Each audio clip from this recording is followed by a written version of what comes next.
অভিবাসন সেক্টরের চলমান সংকট নিরসনে 10 দফা দাবি আদায়ের লক্ষ্যে শ্রমবাজার রক্ষা আন্দোলন শীর্ষক মানববন্ধন কর্মসূচি পালন করেছে Bangladesh association of international recruiting agency BAIRA. সোমবার রাজধানীর কাকরাইলে জনশক্তি কর্মসংস্থান ও প্রশিক্ষণ ব্যুরো বিএমইটি ভবনের সামনে এই মানববন্ধন কর্মসূচি পালন করেন বায়রা সদস্যরা।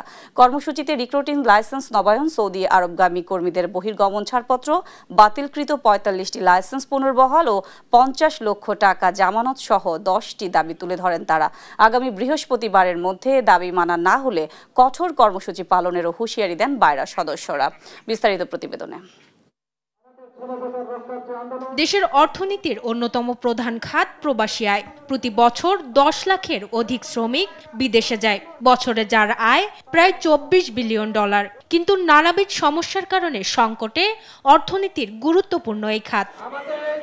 লাইসেন্স নবায়নের জটিলতা, বহির্গমন ছাড়পত্র বাধা সহ বিবিধ কারণে প্রায় অচল হয়ে পড়েছে রিক্রুটিং এজেন্সিগুলো।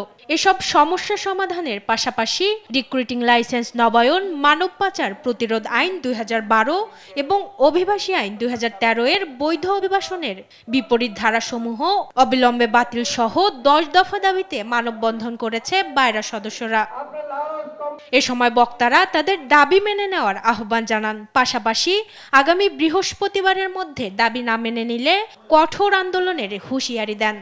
আমাদের এই 10 দফা আপনাদের কাছে আমরা পেশ করেছি। এটি আমাদের কারো পক্ষ থেকে বানানো কোনো নথি নয়।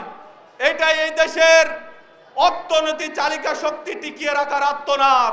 আগামী বৃহস্পতিবারের মধ্যে সুস্পষ্ট বক্তব্য দিবেন এবং লিখিত বক্তব্য চাই, অন্যথায় আমরা এর চেয়ে কঠোর কর্মসূচি দিতে বাধ্য হব। ব্যবসায়ীদের দাবিকৃত ধারাসমূহ বাতিল প্রসঙ্গে এই আইনজীবী বলেন, আইনের ব্যাখ্যায় অযৌক্তিক কিছু ধারা আছে যা এ খাতের জন্য যুক্তিসঙ্গত নয়। আমাদের আইনের যেই ব্যাখ্যাটা দেওয়া হয়েছে, আমার মনে হয় এই ব্যাখ্যাটা কিছুটা অযৌক্তিক সন্নিবেশ এখানে আছে, যেটা আরও সুস্পষ্টকরণ করা দরকার এবং এই জিনিসটাকে একটা ফ্রেমওয়ার্কের মধ্যে, নতুনভাবে ফ্রেমওয়ার্কের মধ্যে আনা উচিত।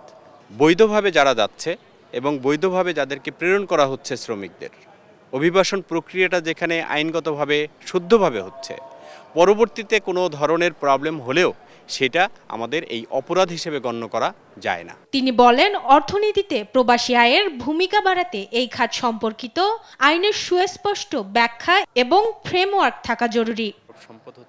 মাকদুরা মিতি, দেশ টিভি, ঢাকা।